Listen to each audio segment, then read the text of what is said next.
Então, uma boa noite a todos. A convite da Sandra Recchia, minha colega no lado de Joaquina. Estou muito feliz de estar aqui. Hoje, dia 19 de fevereiro, apresentando esse tema tão importante, que é a reencarnação. Então, no capítulo 4 do Evangelho segundo o Espiritismo, nós vamos abordar essa passagem: ninguém poderá ver o reino de Deus se não nascer de novo. Então, vamos dar início à nossa reflexão. Então, o espiritismo, através dos médiuns, né, na verdade foi trazido através do Allan Kardec, com o auxílio dos médiuns da época que se colocaram à disposição desse trabalho, esse lindo trabalho do Allan Kardec, né, que trouxe então as revelações dos espíritos, abordando as relações entre o mundo espiritual e o mundo físico. Então, Allan Kardec não construiu essa obra sozinho, ele foi acompanhado de espíritos, obviamente, do plano espiritual, que trouxeram as revelações, dos médiuns, então, espíritos encarnados, né?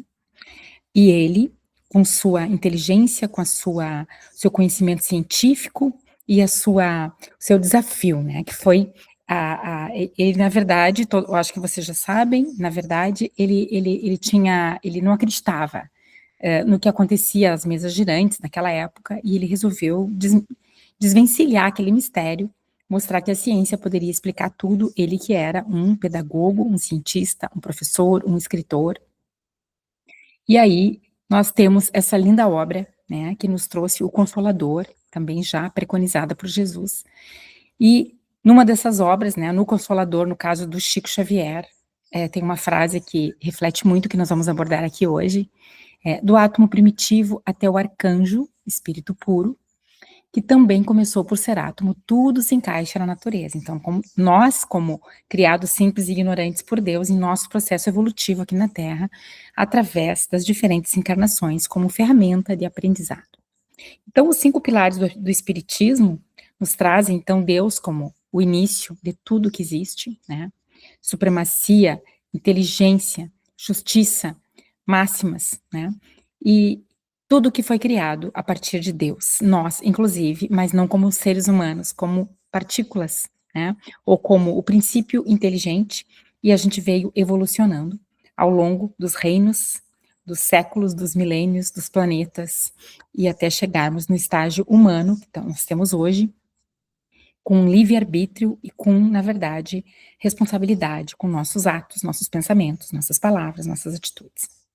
Então, a imortalidade da alma, que é crença de, obviamente, de todas, a maioria das religiões, ou grande parte delas, pelo menos. A reencarnação, que é o nosso eixo central da nossa fala de hoje, capacidade de comunicação entre os espíritos e pluralidade dos mundos habitados. São diferentes escolas, né? Nós estamos submetidos a reencarnar.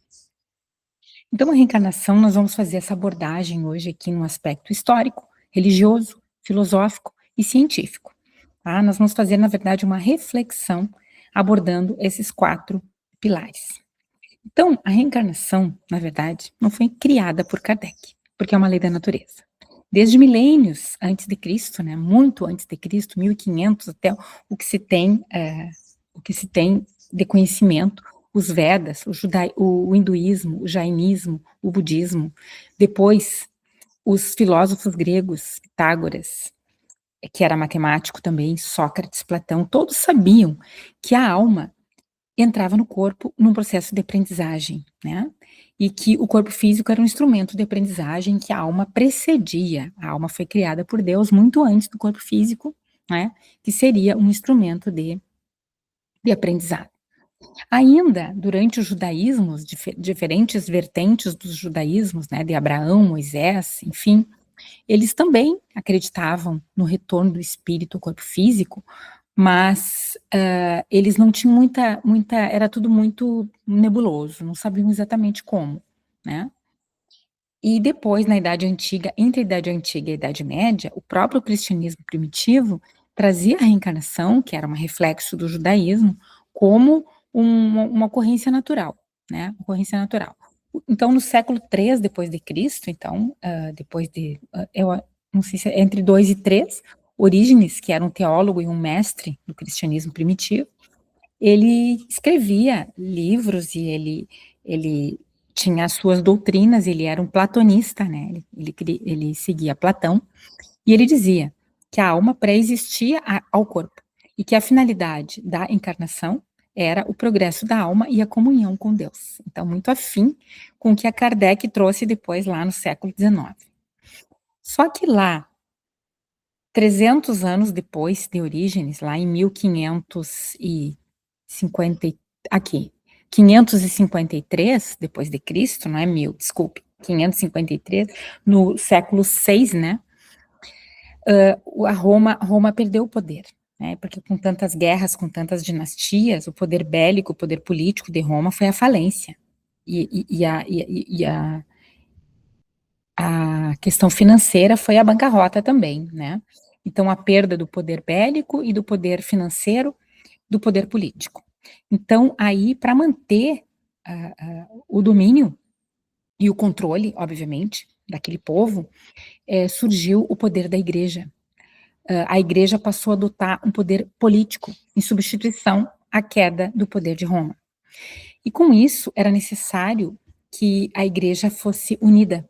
E como tinham várias vertentes dos diferentes apóstolos do cristianismo primitivo, uns acreditavam em umas coisas, outros em outras, eles resolveram unificar para que essa reunião política pudesse ter exercício religioso e político sobre os povos, substituindo o poder de Roma.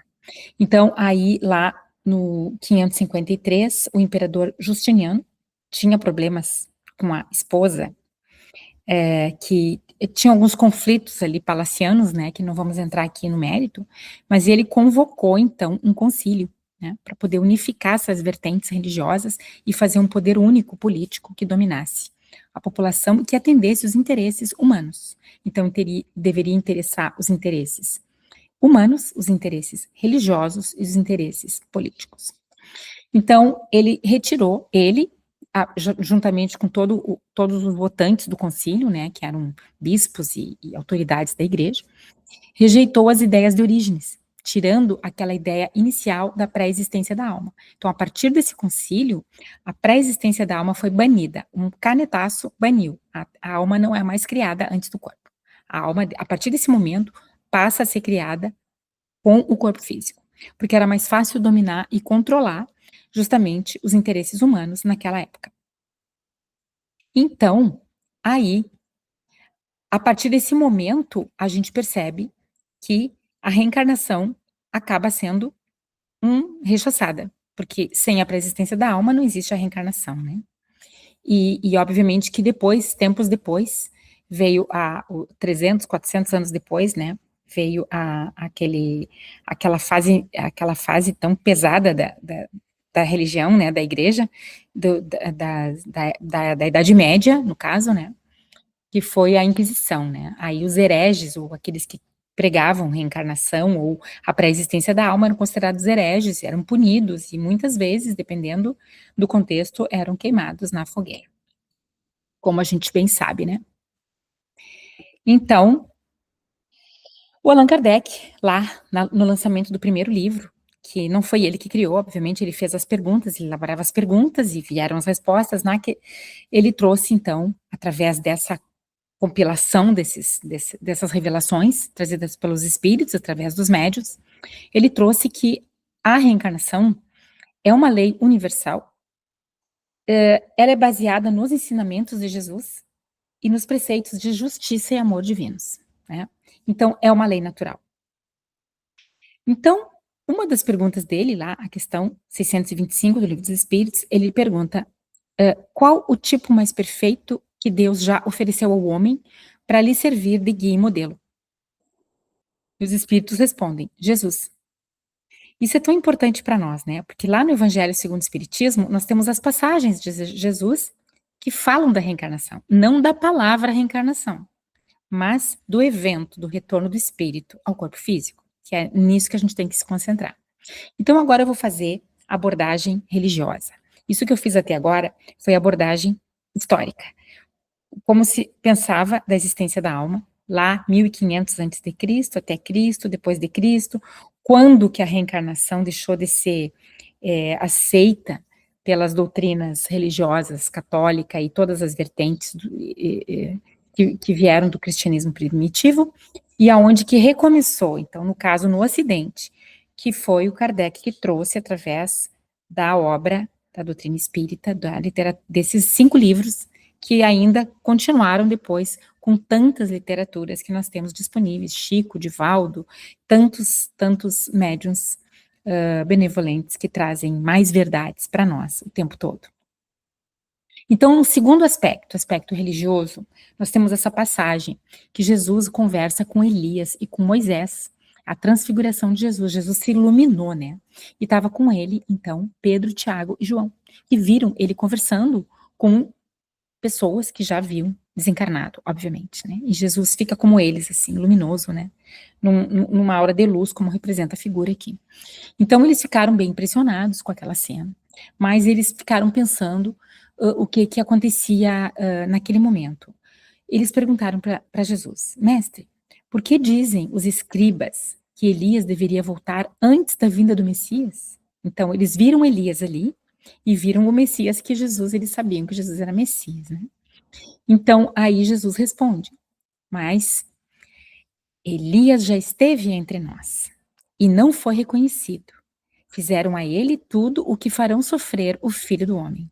Quer dizer, ele, né? Então ele está muito claro aqui, ele se referindo a João Batista. E os apóstolos entenderam que ele se referia a João Batista, porque Elias esteve entre nós, entre vós. Então ele esteve, mas ninguém viu que ele era o Elias, né? E ele veio justamente como um cicerone, né? João Batista, todo mundo sabe, que veio antes de Jesus, era o primo de Jesus, tinha alguns anos mais que Jesus, pouco tempo mais, não tinha anos, ele tinha meses, porque elas estiveram grávidas juntas, as primas, né?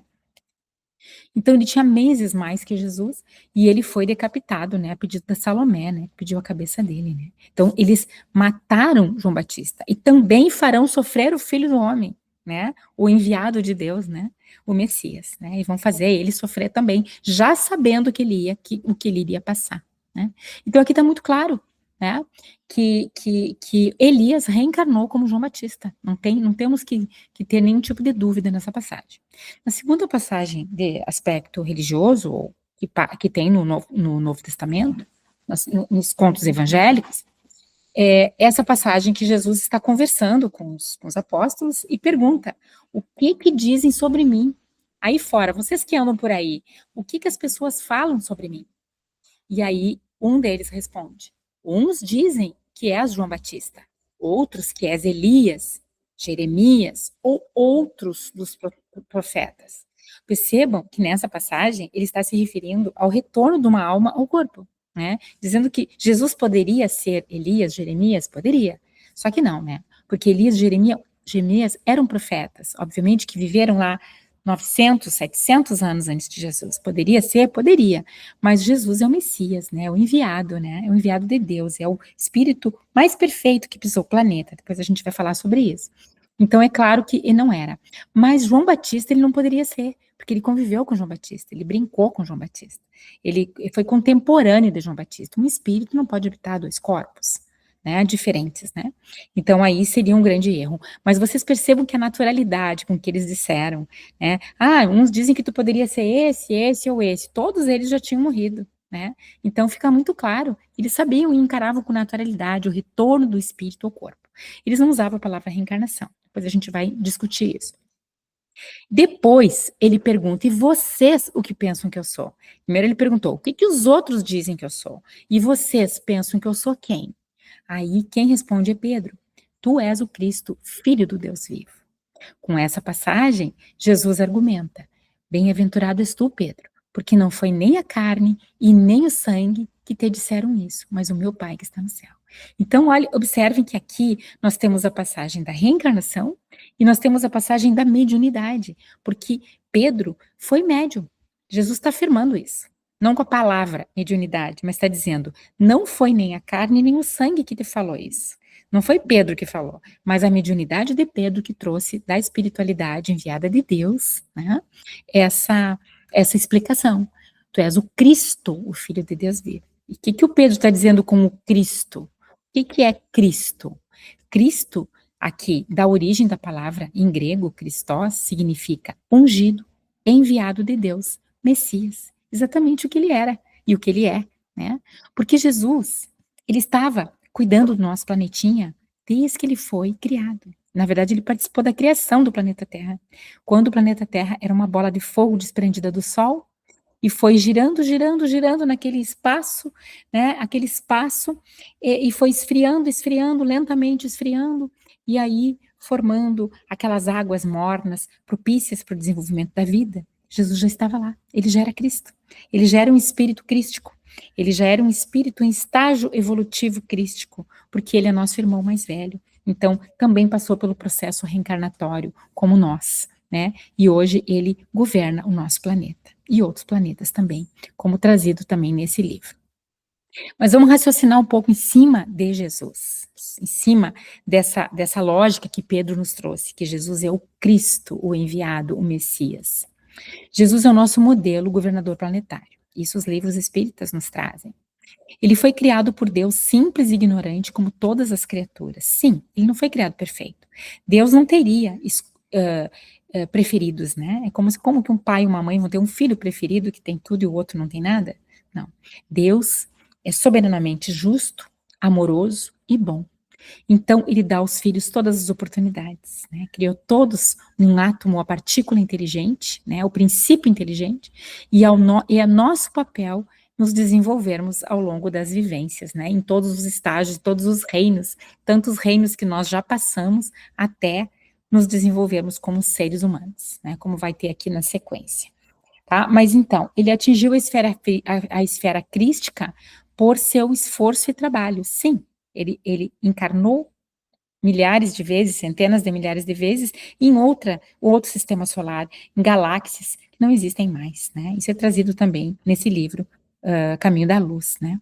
Que essas galáxias não existem mais, então sempre estão sendo renovadas, né? Deus está sempre criando novos princípios inteligentes, novos planetas, sempre estão sendo criados junto com os cristos de cada planeta, né? Então, com apenas uma existência física, nós não podemos aprender tudo o que temos para aprender. E a gente está num planetinha aqui, né? Eu vou precisar de muitas existências para ensinar e absorver, para aprender tudo que o planeta tem para me ensinar. É a mesma coisa, uma criança que está na segunda série primária, ela vai, durante aquele ano, aprender o máximo que for possível naquela série. Se ela não aprender o suficiente, ela tem que fazer de novo. Ou ela vai passar para a série seguinte, vai aprender mais um pouquinho, e vai indo, né? E assim nós também vamos mudando de planeta, não. Às vezes a gente encarna muitas, às vezes não. Na verdade, a gente encarna muitas vezes no mesmo planeta, até aprender, esgotar as possibilidades, aprender tudo o que ele tem para nos ensinar, em termos intelectuais, em termos morais, principalmente, né? Então, eu não posso ir para um planeta mais evoluído, com seres mais iluminados, se eu ainda estou com meus vícios morais, né? Porque eu vou acabar perturbando o equilíbrio e a integridade desses espíritos que já estão num grau mais elevado. Então, a gente vai encarnando de acordo com o nosso processo evolutivo. Então, com isso, já conhecendo por que nós entendemos Jesus como nosso governador planetário, a gente volta a outra passagem que ele se refere à reencarnação, né? Então, teve um determinado momento que ele foi procurado por Nicodemos, que era o doutor da lei, né? Era um fariseu que pregava lá no Sinédrio, né? Ele era muito respeitado, muito admirado, e existia o orgulho, né? Do conhecimento dos líderes, né? Dos fariseus. Ele era um líder dos fariseus.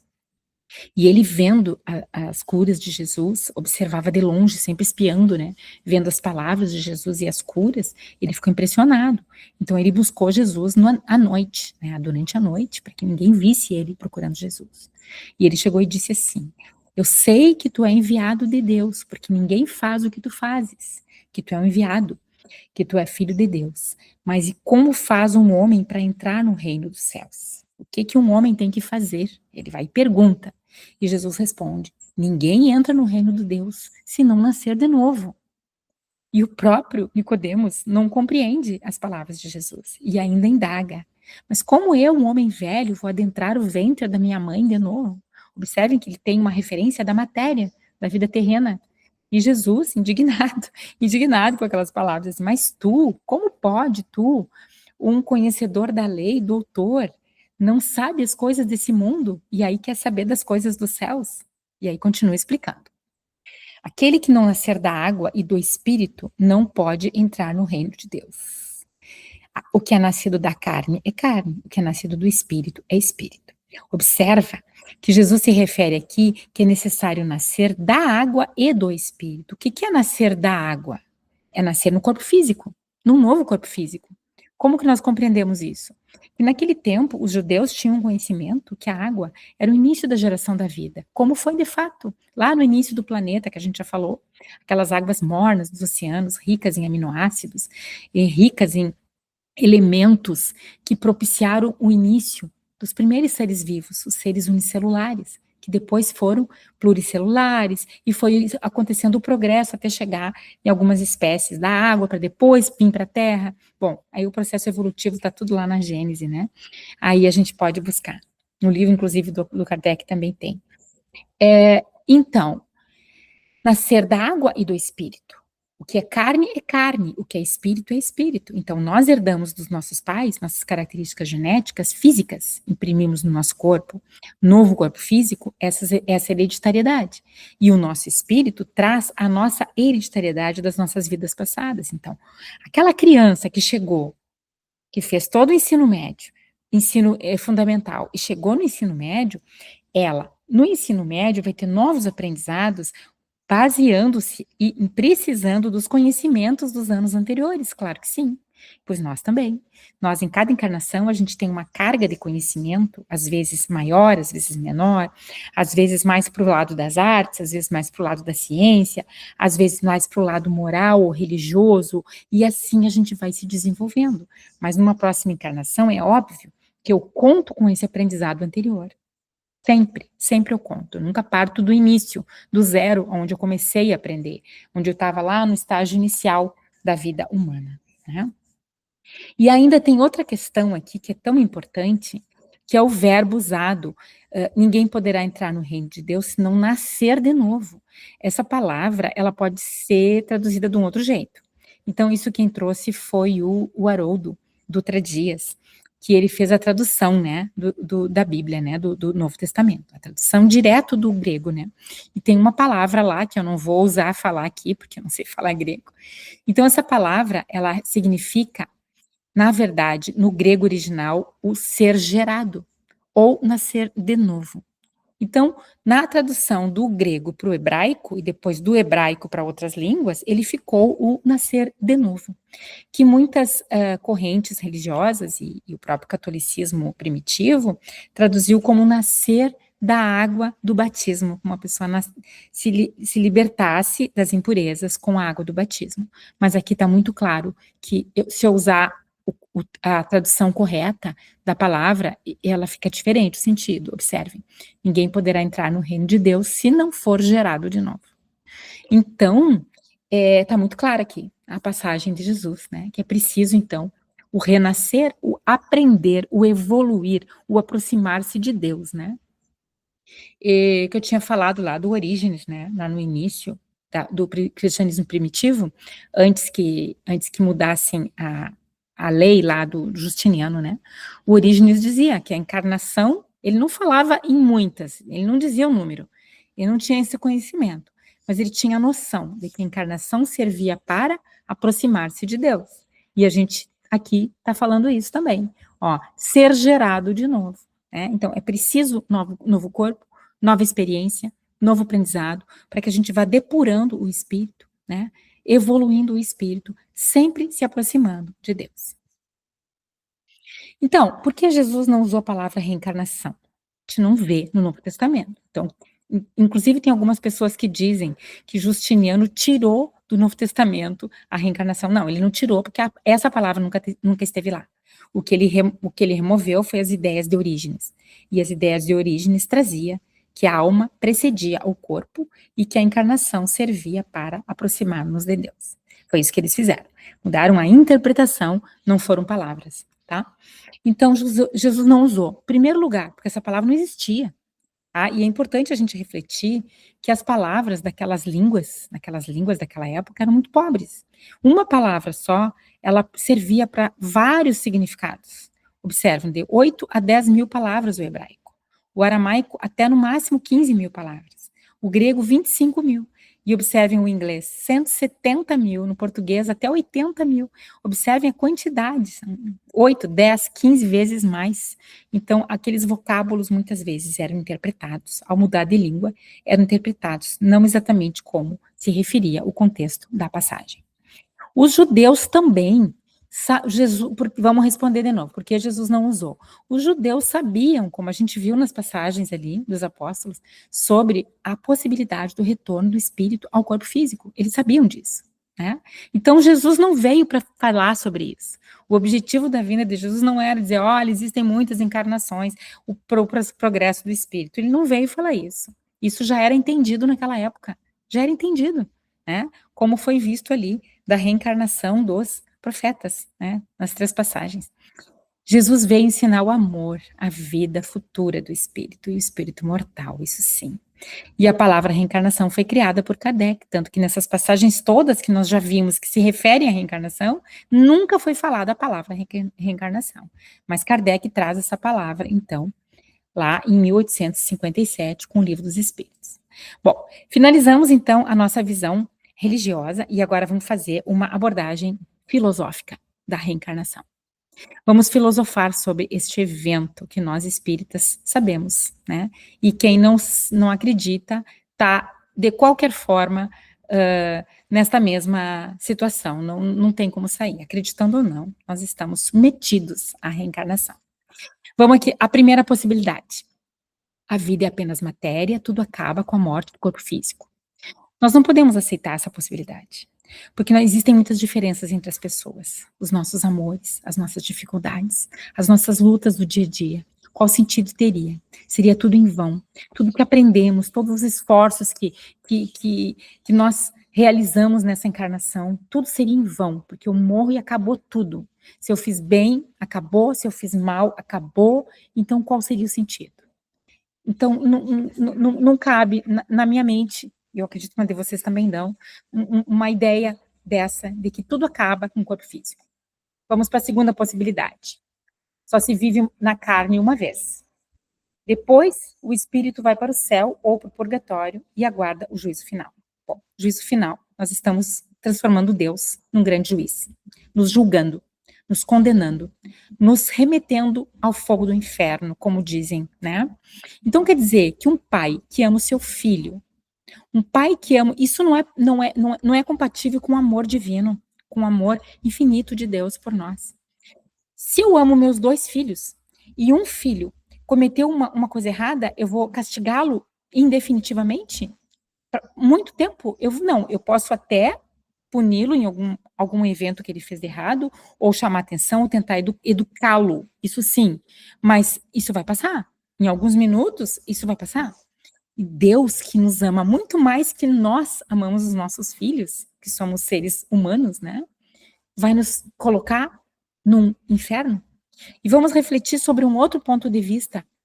Uma mãe que passou toda a vida cuidando do seu filho, dando amor, educando, ensinando, e esse espírito rebelde ou um espírito perverso enveredou para o caminho do mal, do crime, das drogas, e ela tenta resgatá-lo e ela se esforça, ela investe todos os seus esforços no resgate daquele filho, ela e o pai dele, pai do filho, e sem sucesso.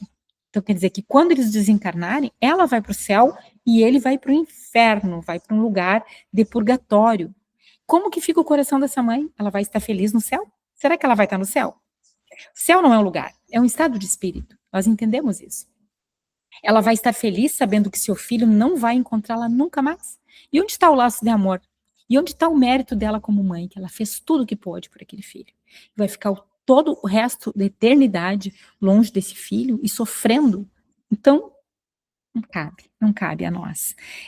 Não consigo. Depois do momento que a gente entende esse processo e a justiça divina, eu estou falando de justiça divina, porque a gente sabe que muitas crianças nascem com virtudes, né, que são inexplicáveis aos olhos humanos. Mozart, criou a primeira sinfonia aos 5 anos de idade. Sinfonia. Então, todas as notas musicais e o compasso de mais de 200, 300 instrumentos tocando ao mesmo tempo, todos em harmonia. 5 anos de idade.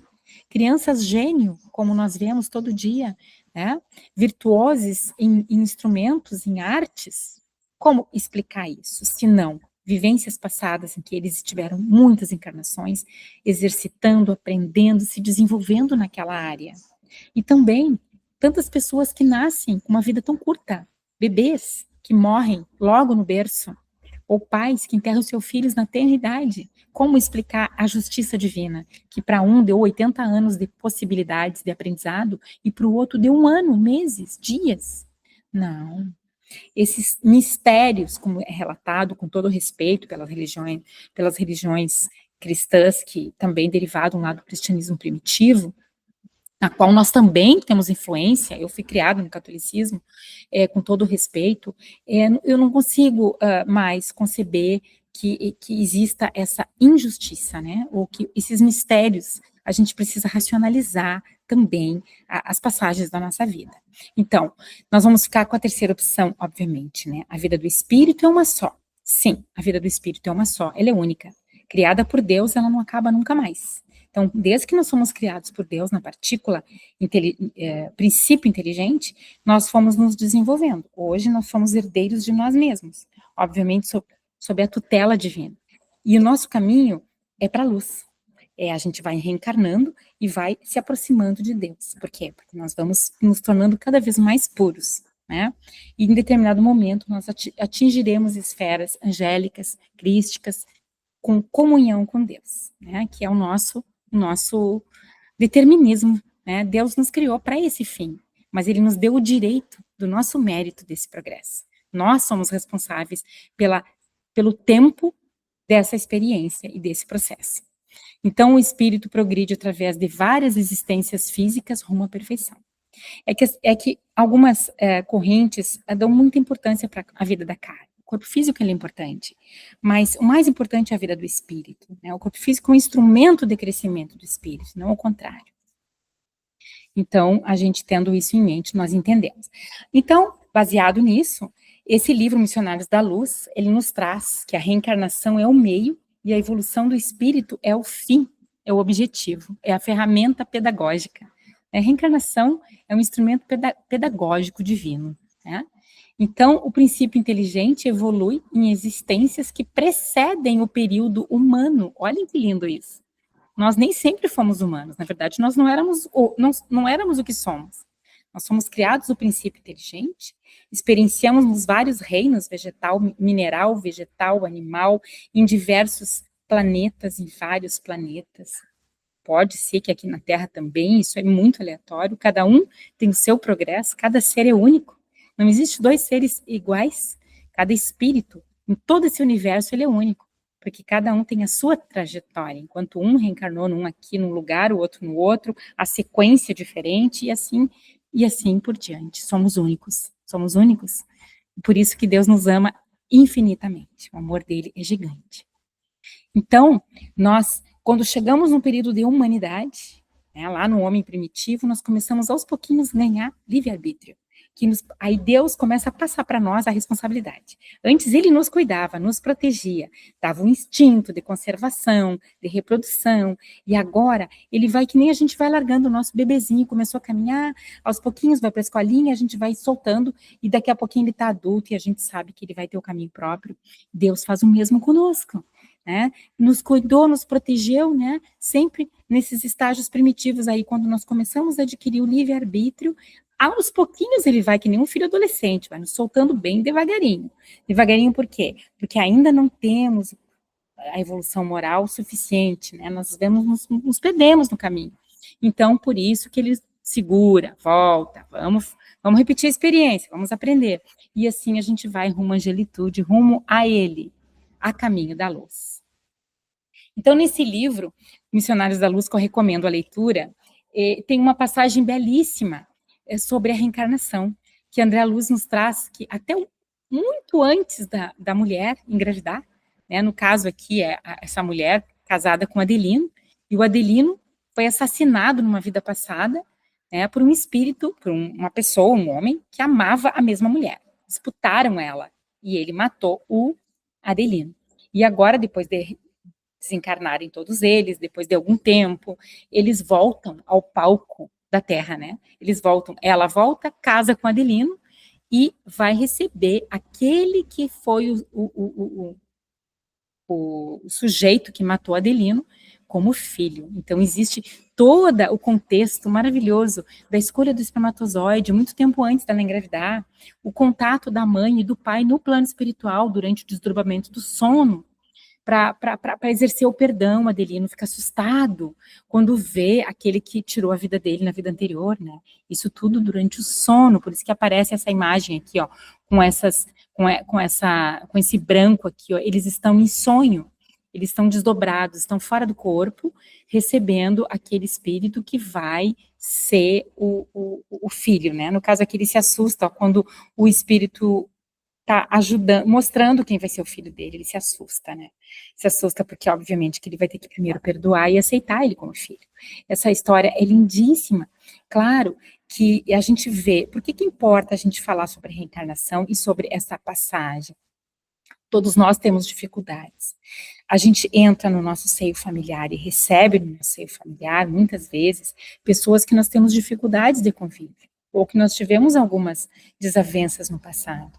Então, Deus é tão justo e bom que nos concede essa possibilidade, essa probabilidade, né, essa nova oportunidade de exercitarmos esse convívio e desenvolvermos os laços de amor aos pouquinhos, né?